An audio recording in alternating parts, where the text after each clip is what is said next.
passe au prix suivant, qui est le prix Alva Engar de POI 2021, qui est accordé à M. Antoine Christians. C'est un prix de 5 000 €. Le président du jury redébuté, c'était le professeur Yves Beguin, mais il a été remplacé par le professeur Jean-Paul Thyssen de Bussé-Louvain. Et j'invite le professeur Thyssen de présenter le lauréat.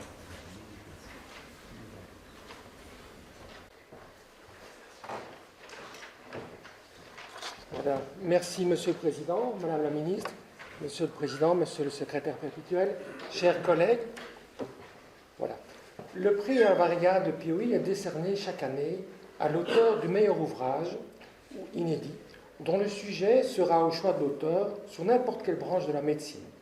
Le jury, constitué cette année par le professeur Beguin, le professeur Lefebvre, tous les deux de l'Université de Liège, et moi-même de l'UC Louvain, avons attribué le prix Alvarenga de POI à M. Antoine Christians et la médaille de l'Académie à Mme Nassim Omayoun Sefai. Après avoir obtenu son diplôme de médecin à l'UC Louvain en 2014, le docteur Christians a bénéficié d'un mandat d'aspirant du FNRS de 2017 à 2021, lui permettant de défendre sa thèse de doctorat en 2021, thèse intitulée « Implications of Health and Metabolic Heterogeneities for Glycemic Management in Older Patients with Type 2 Diabetes ». Il est l'auteur de 5 publications, en premier auteur, dont un article de revue dans un journal avec un très haut impact factor. La recherche qu'il a menée et qu'il va vous présenter, recherche qu'il a menée au cours de son doctorat, a investigué les spécificités du diabète sucré de type 2 chez le sujet âgé. Donc c'est un plaisir pour moi en tant qu'endocrinologue de pouvoir lui remettre ce prix. Ce travail, il va vous l'expliquer, plaide pour des recommandations spécifiques à la personne âgée dans le cadre du traitement du diabète sucré de type 2. Voilà, je vais donc demander maintenant au docteur Christians de venir nous présenter son travail.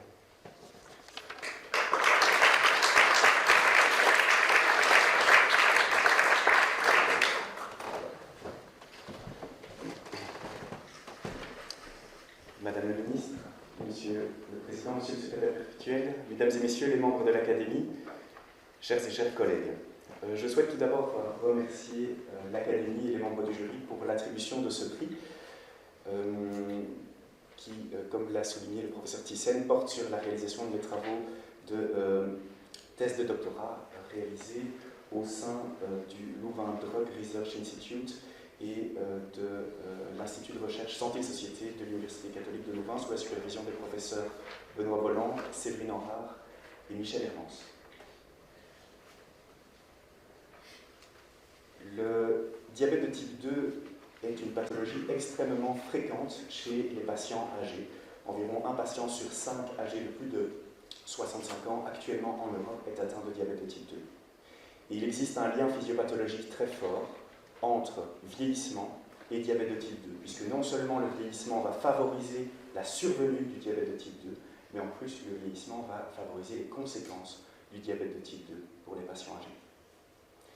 Le traitement du diabète de type 2 chez les patients âgés repose sur les mêmes axes thérapeutiques que les patients plus jeunes, mais je me suis intéressé ici durant mon travail qu'à l'axe de traitement par traitement anti-hyperglycémien, donc le contrôle de la glycémie chez les patients âgés. Il y a toutefois 2 particularités importantes à prendre en compte pour la bonne gestion du traitement. Premièrement, il existe une hétérogénéité inter-individuelle importante au sein de la population âgée en matière de comorbidité, de statut de santé et donc d'espérance de vie. Cela veut donc dire que les bénéfices que l'on peut attendre d'un traitement intense seront différents pour chaque patient.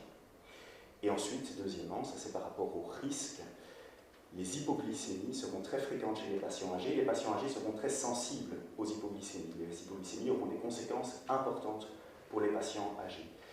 Vous le savez certainement, évidemment, les hypoglycémies sont les effets indésirables causés par certaines classes médicamenteuses du traitement anti-hyperglycémien, c'est-à-dire les sulfonylurées, les glinides et les insulines. Cela a donc pour conséquence que le traitement du diabète de type 2 doit être individualisé.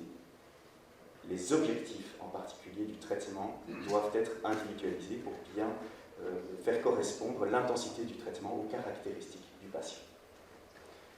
Dans ce contexte, mon travail a poursuivi 3 grands objectifs. Premièrement, de revoir les recommandations pour le traitement individualisé chez les patients âgés.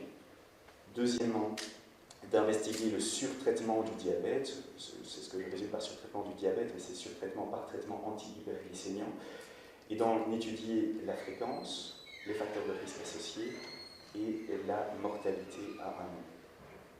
Et enfin, troisièmement, de décrire l'hétérogénéité métabolique existant au sein de cette population. Nous avons mené au total 6 études différentes pour répondre à ces 3 questions, et j'ai réparti ici pour synthétiser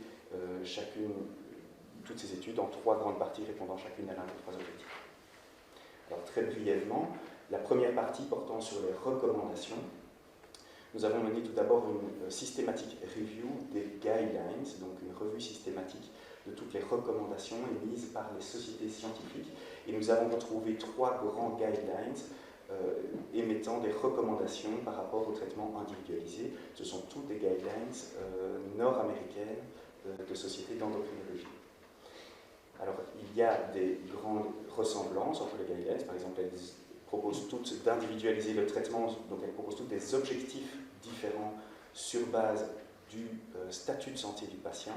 Mais il y a également des divergences, et vous le voyez ici, certaines recommandations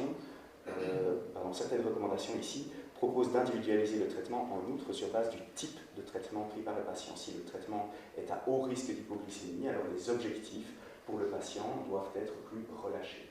Alors que d'autres recommandations ne proposent pas cette alternative, et donc il y a certaines recommandations qui sont plus à risque pour le patient que d'autres, ou certaines recommandations qui sont plus centrées sur le patient, alors que d'autres recommandations sont plus centrées sur la gestion optimale du diabète. Et en outre, toutes ces recommandations ne reposent sur presque aucune évidence, aucune preuve, parce que le champ de recherche dans ce domaine est très très faible, et donc il existe très peu de preuves. Donc c'est avant tout des opinions d'experts. Ensuite, par rapport au surtraitement du diabète, nous avons mené 2 études de cohorte. Une première étude de cohorte locale de patients hospitalisés en gériatrie, donc des patients particulièrement malades, donc avec beaucoup de comorbidités, avec une espérance de vie très faible.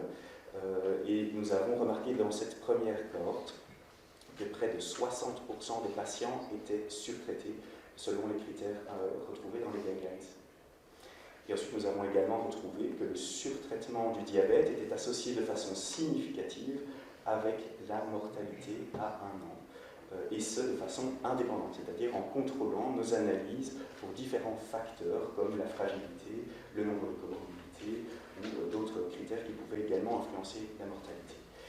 Nous avons donc confirmé ces résultats, validé ces résultats dans une autre étude de cohorte, une étude européenne multicentrique.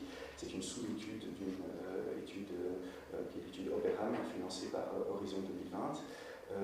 Et nous avons retrouvé les mêmes résultats dans le même ordre de grandeur, ce qui est donc particulièrement important. Et donc cela montre principalement qu'il y a un problème d'implémentation, voire d'implémentabilité des recommandations. Et c'est évidemment là-dessus que l'on devra travailler, qu'il faudra travailler à l'avenir. Et enfin, troisièmement, au sujet de l'hétérogénéité métabolique du diabète, nous avons montré qu'il existe une hétérogénéité importante pour différentes caractéristiques physiopathologiques ou métaboliques du diabète. Donc, par exemple, ici, vous le voyez, c'est sur ce graphe par exemple, donc on a une hétérogénéité importante pour la sensibilité à l'insuline ou pour la fonction bêta-cellulaire résiduelle du pancréas. Et on a réussi également à classer les patients en 6 groupes distincts sur base de ces caractéristiques, ce qui nous pousse à penser et nous pousse à espérer que le traitement pourrait éventuellement être un jour aussi basé sur ces différentes disparités. Je pense qu'il y a effectivement une possibilité d'avoir il y a encore beaucoup de travail pour réussir à... Voilà, je vous remercie.